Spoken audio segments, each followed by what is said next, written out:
Pozdravljeni na novem AIQ dogodku, kjer odgovorim na 3 vprašanja vsak teden, vsak četrtek ob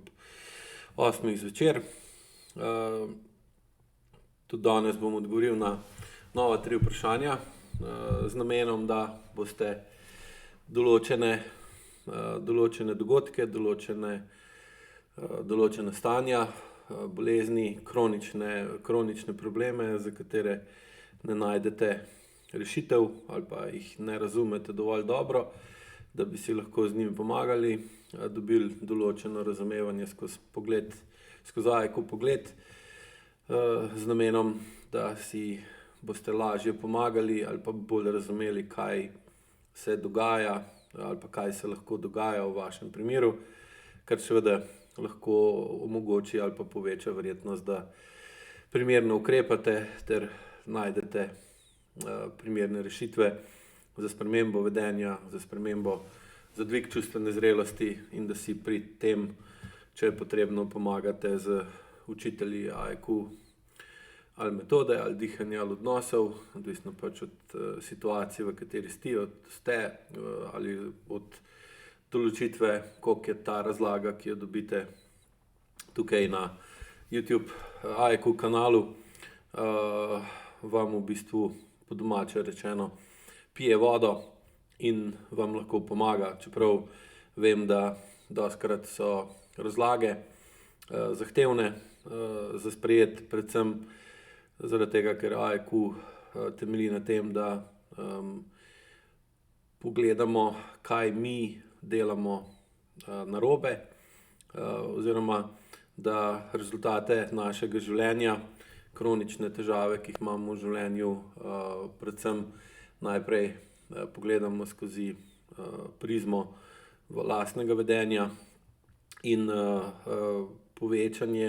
povečanjem zavedanja, da obstajata dve ravni vsaj 2 ravni vsake osebe, njegova zavestna in njegova podzavestna. Vsaka ima vpliv na to, kako živi, in seveda tudi s tem imata obe vpliv na rezultate in na stanje, v katerem oseba je, ali pa njegova okolica, ker veliko vaših vprašanj je vezanih tudi na vaše partnerje ali pa vaše otroke. In v bistvu namen odgovorov in tudi AIQ učiteljev je, kako bolj razumeti sebe, kako poglobiti razumevanje in čutenje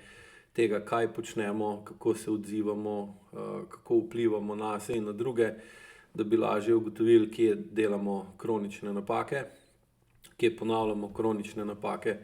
in jih s tem v bistvu potem spremembo vedenja, z dvigom čustvene zrelosti, zmanjševanjem senzorno-motorne amnezije, pa senzorno-motorne odtujenosti in iluzije,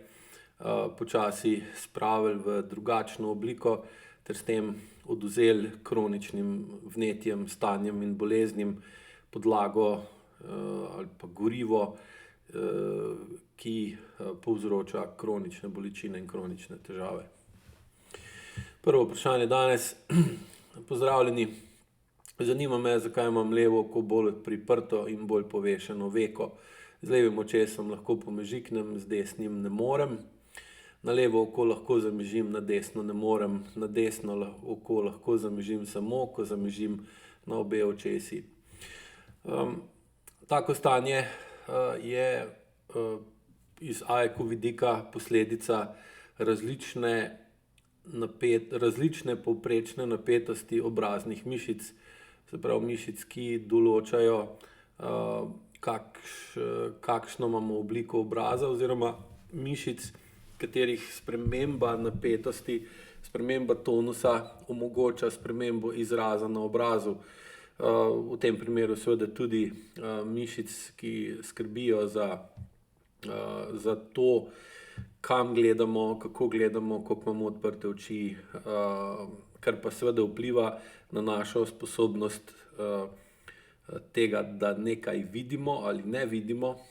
da nekaj zagledamo ali pa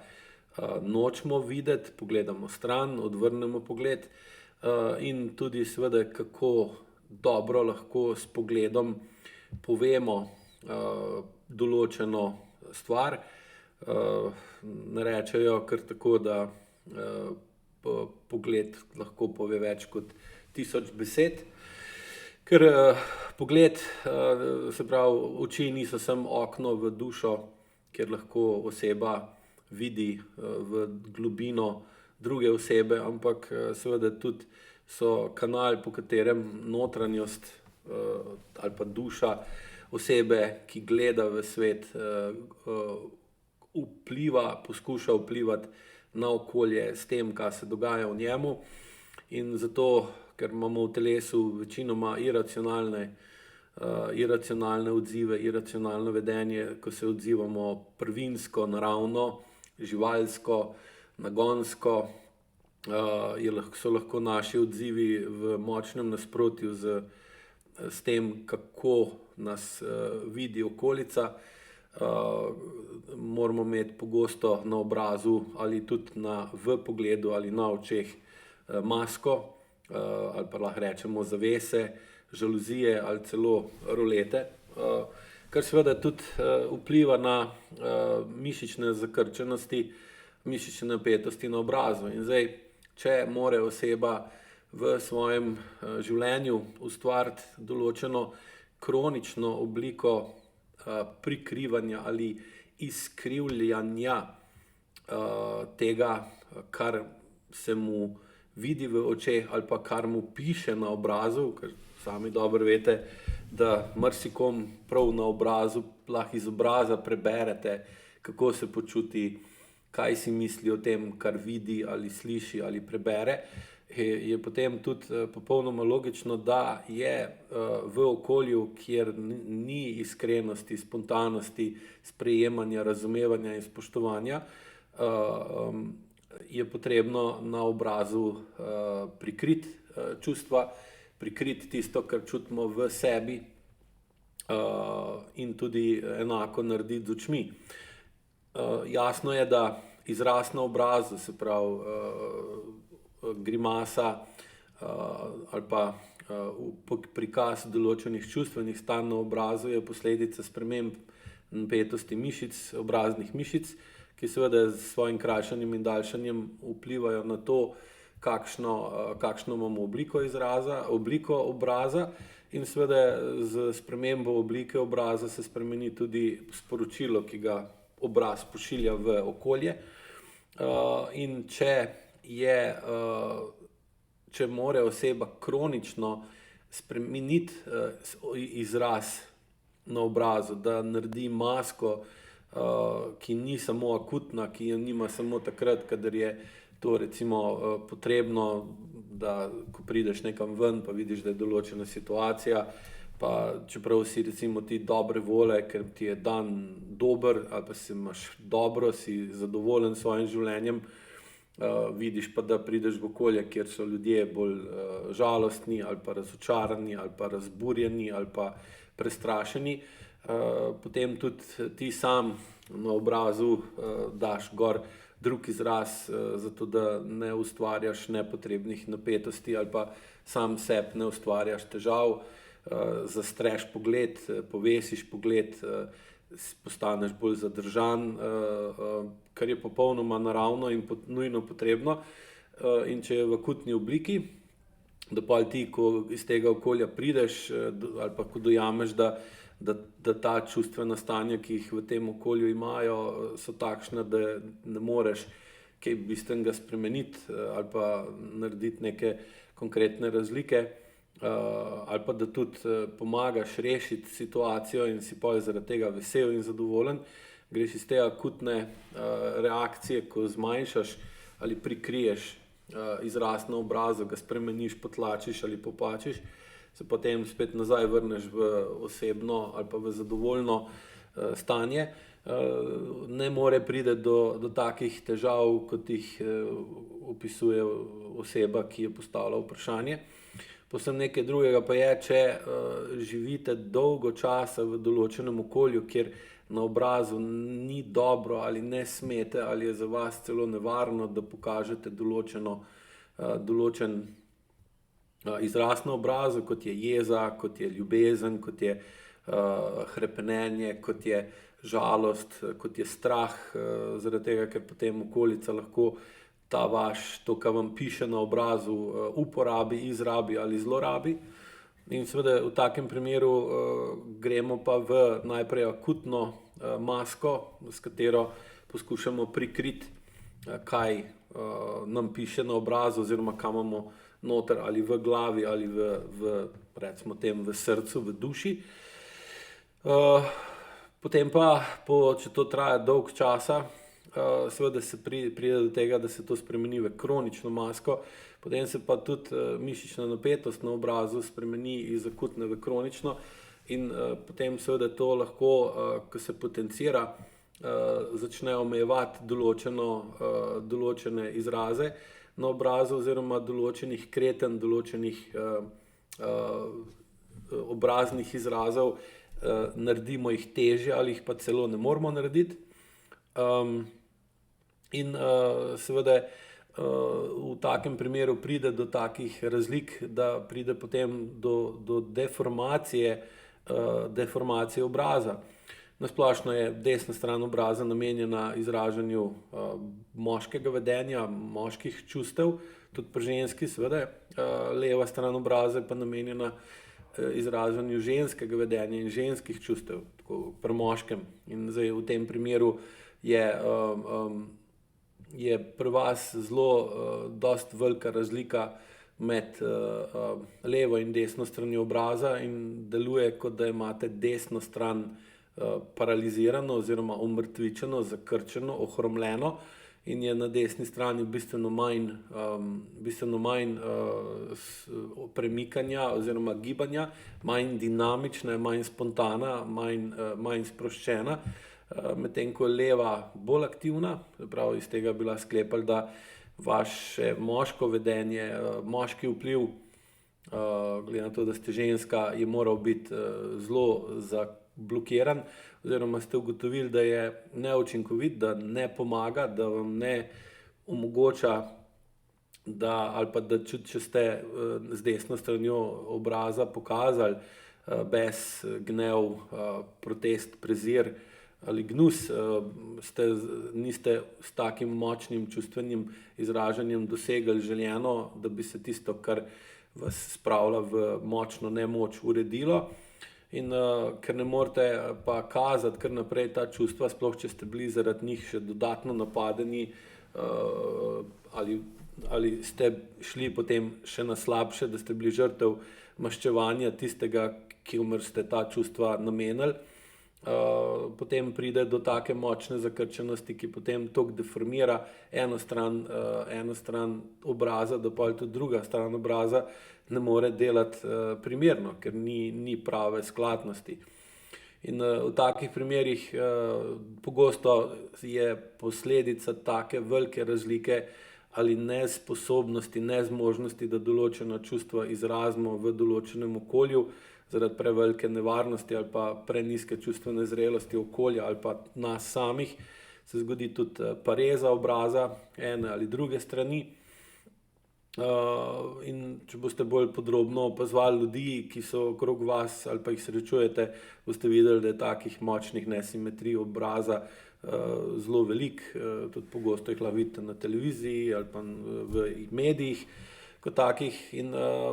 to se ureja z dvigom čustvene zrelosti, je pa proces spreminjanja takih stvari, kot jih navajate, dolgotrajen, se pravi v povprečju traja 3 ali tudi več let, da lahko toliko za svojo višjo čustveno zrelostjo, z višjo odločnostjo in boljšo integracijo agresivnega vedenja v vašo osebnost, v celostno strukturo, toliko spremenite okolje, v katerem živite, da se saj v domačem okolju, kjer bi morali živeti v okolju, kjer ste sprejeti, razumljeni, spoštovani in ne rabite igrati, imeti maske na obrazu, lahko pokazali tudi močno jezo, bes, gnev na obrazu, brez da bi to na okolje, v katerem ste, in do tistega, ki mu je to namenjeno, da bi na njega to delovali na tak način, da bi vas zapustil ali pa vas napadel. Drugo vprašanje. Zanima me, kakšna je po AIQ metodi razlaga izbruha celiakije v srednjih letih ter močnih menstruacij, slabokrvnosti in slabe odpornosti na viruse. In seveda me zanima, kako si pomagati. Vse to, kar ste navedli, se pravi alergija na določeno vrsto hrane, močna menstruacija, slabokrvnost, slaba odpornost na viruse, običajno nastane, zdaj tu spet govorim po AIQ metodi, kot predaja, kot v bistvu, da ko oseba dojame, da ne more nič narediti glede svoje nemoči, da je njena sposobnost, da vpliva na okolje, da se odziva na odnose, v katerih se počuti, ki jo motijo, ovirajo, ogrožajo ali omejujejo in jih ne more z svojim vplivom izražanja čustev, svojo kinetično energijo, ki jo izraža iz svojega telesa, z namenom, da vpliva na okolje in spremeni odnose iz toksičnih ali neustreznih v manj toksične in bolj ustrezne, je kljub večletnem trudu in dovolj visoki potencialni energiji v telesu te osebe ne pride do primerne rešitve in do izboljšanja odnosov, ampak se te kvečjemu slabšajo. Hkrati taka oseba nima dovolj odločnosti in moči, da bi odnos zapustila oziroma da bi dala utemeljeno grožnjo tej okolici, da če se stvar ne uredi, da bo šla drugam, da bo spremenila delovno mesto ali družinsko okolje ali karkoli pa že, zaradi tega, ker je preveč odvisna od takih odnosov in se počuti nesposobno, nezmožno, ima prenizko čustveno zrelost, vede se preveč na tej čustveni ravni kot otrok, ki je še kar odvisen od drugih, čeprav je po starosti lahko oseba že krepko v odrasli dobi, in enostavno zaradi teh blokad, ki jih ima v podzavesti v obliki senzorno-motorne amnezije, odtujenosti ali senzorno-motorne iluzije, ki jo ustvari zato, da ji ni treba spreminjati življenja in iti svojo pot, pride do tega, da kljub več desetletjem časa, ko ima dovolj visoko potencialno energijo, ne spremeni teh zadev, potem vse skupaj se preklopi v drugo fazo, ko telo ne more več vzdrževati povišano potencialno energijo, hkrati pa oseba zaradi lastne neprimerne celostne čustvene zrelosti ne more ta potencial, ki ga ima z visoko napetostjo v telesu, uporabiti za to, da urejuje tisto, kar jo moti, ovira, ogroža ali omejuje, gre potem v postopno slabšanje delovanja življenjskih sistemov in na ta način v bistvu zmanjšuje sposobnost osebe, da ustvari visoko potencialno energijo, ker se je skozi več desetletij časa izkazalo, da enostavno ta oseba nima kapacitete, da bi to potencialno energijo spremenila v kinetično in kinetično energijo spremenila na učinkovit način v vedenje, ki bi urejevalo probleme ter izboljševalo urejenost okolja, v katerem je, ali pa ji pomagalo, da zamenja okolje iz neurejenega, iz kronično neurejenega v bolj urejenega. In vse to, kar je celiakija, močne menstruacije, slabokrvnost, slaba odpornost na viruse, to so v bistvu vse stanja, ki kažejo osebi, da nima moči, da je normalno, da nima moči in da enostavno tudi če jo nekaj moti, ovira, ogroža ali omejuje, naj opusti upanje in željo potem, da bi bilo nekaj boljše, zaradi tega, ker enostavno za to nima energije. Celiakija kot taka pogosto v takem primeru nastane, ker oseba tisto, na kar je dejansko alergična, se pravi tisto osebo ali tiste odnose ali organizacijo kot družino ali pa sorodstvo ali pa sosesko ali pa podjetje, v katerem dela, se pravi alergijo na to okolje spremeni v alergijo na določeno sestavino, določeno recimo vrsto živil in potem se postane dejansko oseba s posebnimi potrebami. Oseba s posebnimi potrebami je pa vedno avtomatsko in samoumevno odvisna od drugih, da ji pomagajo, ker si je sama nezmožna živeti, in seveda tako stanje je korak v to smer, ker se more potem nadpovprečno veliko ukvarjati s tem, kaj lahko je, kaj ne sme jesti. O tem sem že govoril tudi v prejšnjih livih, kar se tiče alergij na hrano in podobno, tako da si lahko poiščete po arhivu tudi odgovore na ta vprašanja, pa boste dobili še bolj širok ali pa kompleksen odgovor, kaj se zgodi v takih primerih. Močne menstruacije izčrpavajo, se pravi jemljajo žensko energijo, jemljajo sposobnost, da se ženska ne boji prihodnosti, zaradi tega, ker ve, da vsakih 28 dni jo čaka močno neprijetno dogajanje, ki je v bistvu na pol porod, kar se tiče bolečin in vpliva na njeno vsakdanje življenje. In če si predstavljate, da imate vsak mesec enkrat tak močen dogodek, potem v bistvu je vaša želja potem, da bi naredili nekaj, da bi se postavili zase, da bi naredili spremembo, da bi postali bolj odločni in skupaj s partnerjem poiskali način, kako se osamosvojiti dejansko, čeprav ste že v srednjih letih, vedno manjši, zaradi tega, ker veste, da boste vsaj enkrat na mesec bili odvisni od drugih, zaradi tega, ker ne boste mogli sami poskrbeti zase ali pa boste to vedno težje naredili. Hkrati pa močna menstruacija kaže na to, da je vaš tlak v trebušni votlini zelo povišan in se potem ta visoka potencialna energija, ki jo imate v trebušni votlini, zaradi tega, da bi jo lahko uporabili v obliki kinetične energije in se postavili zase ter spremenili stvari postopoma iz toksičnih v manj toksične ali v bolj urejene, jo enostavno spravljate ven na tak neučinkovit način skozi močno menstruacijo, ki vas v bistvu izčrpava, hkrati pa nič ne naredi na tem, da bi uredili tisto, kar vas moti, ovira, ogroža ali omejuje, ampak to samo še povečuje. Slabokrvnost seveda tukaj za sabo potegne, da oseba, ki ima slabo kri, seveda ima nižji potencial v krvi in mislim, da v prejšnjem ali v eni nazaj AEQ liveu sem razlagal o funkciji krvi kot tekočini, ki ima vse potencialno energijo in ta potencialna energija potem potuje po telesu, kjer se v telesnih tkivih spreminja v kinetično, v življenjsko energijo, ki potem postane lahko kinetična energija.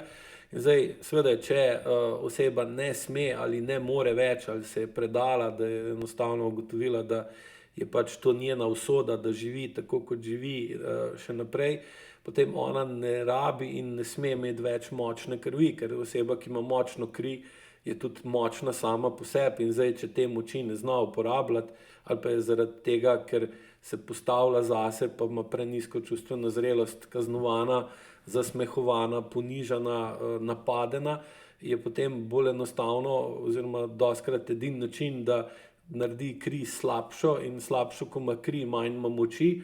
in manj, ko ima moči, bolj se lahko sprijazne, da pač tako kot živi in da na kaj več ne upa, ker je pač taka družinska tradicija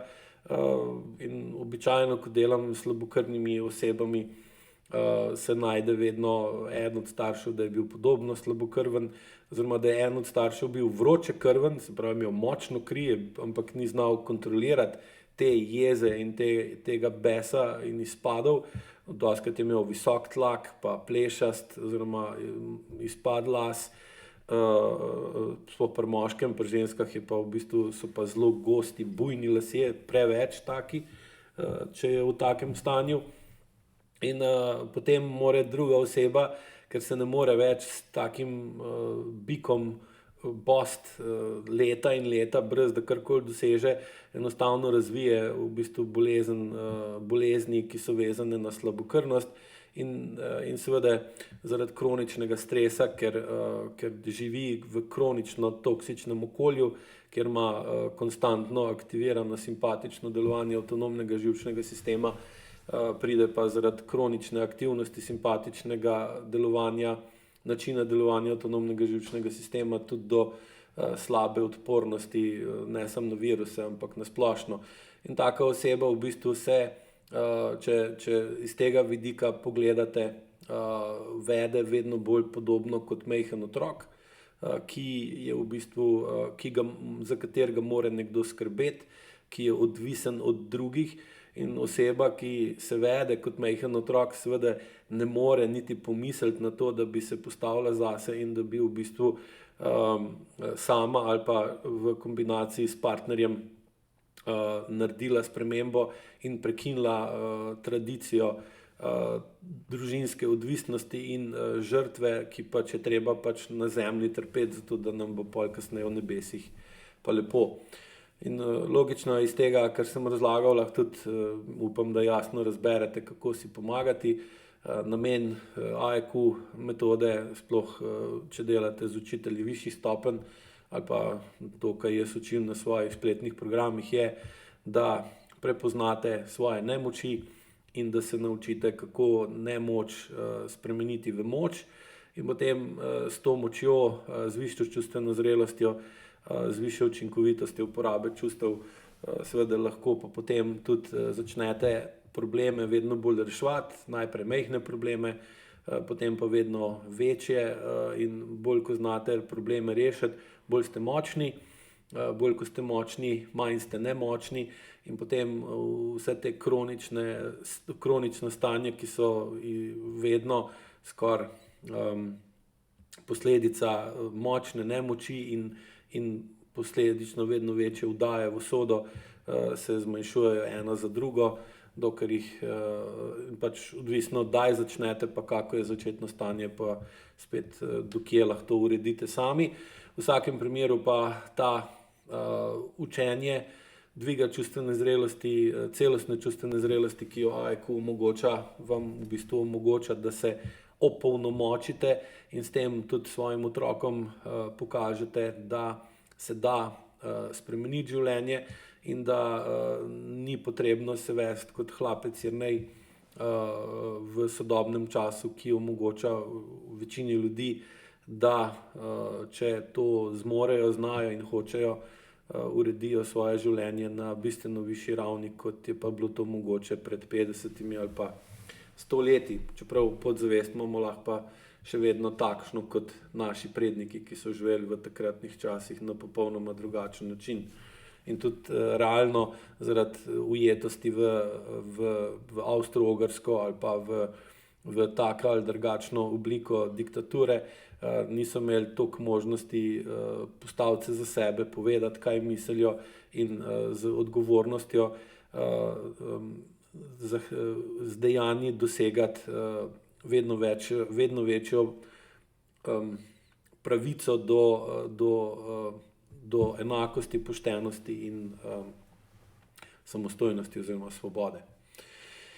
Še tretje vprašanje. Imam vprašanje glede kronično nizkega pritiska, ki posledično povzroča slabo počutje, utrujenost in omotico. To vprašanje se v bistvu navezuje, razlogi za nizek pritisk so v bistvu skoraj identični kot to, kar sem zdaj razlagal za slabokrvnost, slabo odpornost, menstruacijo, alergijo. Dejansko nizek krvni tlak v bistvu onemogoča osebi, da bi bila močna, da bi imela močna čustva, da bi še posebej znala in zmogla pravilno uporabiti agresivna čustva, kar pomeni jezo, ljubezen, veselje, ter potem še drugo, to so sintropična agresivna čustva po AEQ metodi, potem pa še drugo vrsto agresivnih čustev, katerih namen je pa, da v bistvu omogočijo prekinitev odnosov, v katerih smo v nemoči. To so pa bes, bes in protest kot oblika opozorila tistemu, ki mu z jezo, veseljem ali ljubeznijo nismo mogli dopovedati, da to, kako se vede do nas, da nas ne sprejema, ne razume in ne spoštuje, ampak da nas postavlja v vedno večjo nemoč. Potem pa če z besom in protestom ne dosežemo potrebne spremembe odnosov, uporabljamo pa še tretji razred agresivnih čustev, to so pa gnev, gnus, maščevanje in prezir. S temi čustvi pa v bistvu damo vedeti okolju, da zdaj pa dosti tega in da enostavno ali bojo spremenili odnos do nas, ali bomo pa pretrgali stike na taki ali drugačni ravni. In seveda jakost teh čustev se temu primerno stopnjuje. Sintropična agresivna čustva so blažje oblike, imajo namen, da se povežete z drugimi ljudmi, da uporabljate jezo, ko vas nekaj moti, ovira, ogroža in omejuje. Na primerno agresiven način dopoveste ali pa pokažete, sprožite, date ven dejanje, akcijo, zato da dosežete reakcijo okolice